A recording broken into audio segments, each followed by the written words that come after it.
Masalahnya engkau tak boleh upload CCTV perompak tuh ke sosial media, Ce. Dia merasa privasi dia ni tersebar. Harusnya kan kalau misalnya nak lapor, ya lapor aja. Kebun-kebun sawit dekat Indonesia ni paling besar di dunia penghasilannya. Masuk tak dengan akal sehat ke orang. Kata Rocky Gerung, kita nih harus aktifkan akal sehat kita nih. Tapi kan kota kosong nih mampu menurunkan BBM Indonesia lebih murah daripada Malaysia. Sampai kapan Indonesia nih BBM-nya lebih mahal daripada Malaysia? Selain asetnya dirampas, dihukum mati juga beda. Oh, kalau kayak gitu nggak boleh Mbak Yu. Berarti itu melanggar HAM. Terus setiap orang memiliki hak untuk hidup. Lah koruptor kan mencuri uang negara, cuma di penjara kena potong tahanan. Terus apa yang dia korupsi nggak dikembaliin? Merugikan seluruh rakyat Indonesia sebenarnya. Kalau perampasan asetnya aku setuju, tapi kalau sanksi-sanksi lainnya aku kurang setuju lah. Korea Utara lah beda. Memberikan 11 juta rupiah untuk setiap warganya yang mau pacaran. Sampai presiden sana pun dia geleng kepala tengok kalau misalnya di Indonesia nih ada batasan umur untuk bekerja. Iyalah, kalau kita kan udah tua tak boleh kerja. Tapi kan kalau kita udah tua tapi kita punya skill, sebenarnya masih boleh dipekerjakan. Kenapa tak dikerjakan? Daripada banyak orang pengangguran. Welcome to salurane Mbak Yu Seng Asli. Monggo rek. Undang-undang tak masuk akal di dunia nyata yang ada di Indonesia. Aku pernah dengar nih, RUU nih disahkan di tahun 2019, tak salah aku. Jadi kalau misalnya jiran kita nih punya ayam, dia pelihara ayam, terus ayam dia berak dekat depan rumah kita bisa penjarakan dia. Bukannya didenda beda? Didenda pun boleh juga, kalau kau ada duit bayarlah. Aku pun pernah dengar undang-undang yang tak masuk akal. Contoh nih, rumah si Talib kena rompak. Ketika perompaknya nih beraksi, tertangkap kan di CCTV, karena rumah si Talib nih pasang CCTV. Terus kalau misalnya engkau upload video CCTV itu ke sosial media, engkau bisa juga kena undang-undang. Karena engkau tak izin dulu sama perompak tuh kalau engkau upload ke sosial media. Lah dia nih merompak rumah si Talib pun tak diizin Mbak Yu. Itu harta benda tuh diambil lagi. Terus si Talib tuh kan dirugikan Mbak Yu. Masalahnya engkau tak boleh upload CCTV perompak tuh ke sosial media, Ce. Dia merasa privasi dia ni tersebar. Harusnya kan kalau misalnya nak lapor, ya lapor aja. Kirim aja ke kantor polisi. Ngapa pula harus diupload gitu maksudnya. Tapi gara-gara sosial media peluang untuk menangkap perompak tuh ada beda. Ya itulah sebenarnya harusnya macam gitu. Makanya ini kontroversi. Undang-undang yang tak masuk akal tapi ada di dunia nyata. Nih aku ada lagi nih. Jadi waktu itu ada nih di tahun 2019 juga. Pasal santet menyantet. Tiap orang yang mengaku dia ni punya kekuatan gaib ke ilmu hitam ke apa ke benda, terus memberikan jasa kepada orang lain untuk menyantet segala macam, itu akan didenda 200 juta atau 3 tahun penjara. Terus pawang-pawang hujan yang disewa dengan pemerintah Indonesia untuk acara di IKN, di Mandalika itu macam mana? Ini sebenarnya lebih ke jasa yang menyakiti mental dan menyakiti fisik orang lain sih, Ce. Berarti kalau pawang hujan tuh dia tak termasuk bomo? Dia termasuk, tapi dia tidak menyakiti orang lain, malah menguntungkan orang lain. Tapi kan kita ni kan tak semua percaya dengan hal-hal gaib macam gitu. Itu pun nak dimasukkan ke dalam sanksi. Kalau pawang buaya ada tak beda? Pawang buayanya ada, tapi tak tahu ada tak peraturan dia. Ada nih peraturan dekat Indonesia, menurut aku dia bagus. Tapi dia tak jadi-jadi, dah dari dulu-dulu tak siap-siap dah. Asyik nak pembahasan aja terus. Tiba-tiba dah ada lagi peraturan baru lagi yang tak penting segala macam. Apa sebenarnya RUU tu beda? RUU perampasan aset, Mbak Yu. Perampasan aset ni maksudnya apa nih, untuk koruptor? Iya, jadi orang-orang yang merugikan negara, para koruptor nih, akan diambil asetnya. Tapi tak siap-siap sampai sekarang RUU-nya. Buat kayak Cina aja beda. Selain asetnya dirampas, dihukum mati juga beda. Oh, kalau kayak gitu nggak boleh Mbak Yu.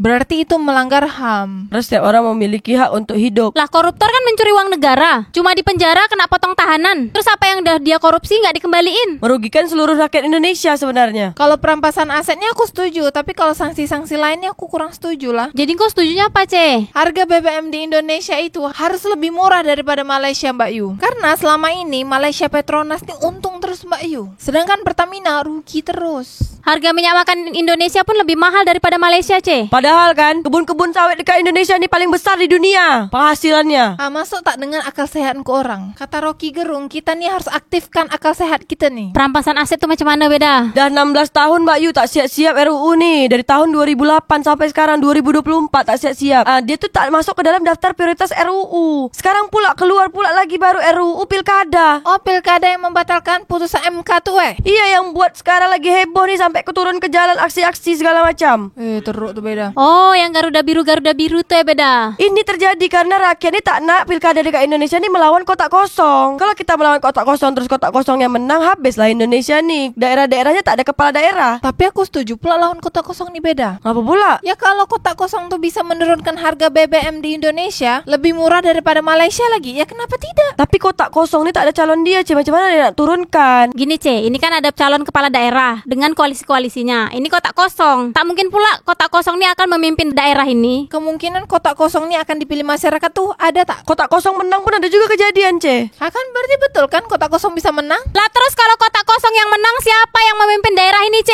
Tapi kan kotak kosong ini mampu menurunkan BBM Indonesia lebih murah daripada Malaysia. Sampai kapan Indonesia nih BBM-nya lebih mahal daripada Malaysia? 21 tahun lagi Indonesia nih dah nak 100 tahun. Sampai kapan Indonesia nih harga BBM-nya tuh lebih mahal daripada Malaysia? Bahkan naik terus. Jadi menurut kau nih kotak kosong aja nih yang menang nih? Ya sekarang pun tak ada lagi calon yang nak dilawan dia kan. Ya kotak kosong lah. Gue kira nak maju pilkada nih murah beda. Wih, mahal, C. Tak semua orang kan mampu maju jadi kepala daerah. Akhirnya kan secara terpaksa melawan kotak kosong juga akhirnya. Karena hanya kotak kosong yang mampu melawan calon kepala daerah. Jadi sebenarnya masalahnya nih, C. Tadi kan aku bahas RUU perampasan aset. Apa pula jadi tiba-tiba bahas BBM, minyak bumi, minyak makan dari Malaysia Indonesia? Karena faktanya beda, Petronas Malaysia tak pernah belajar dengan Pertamina Indonesia. Jadi Petronas belajar sama siapa C?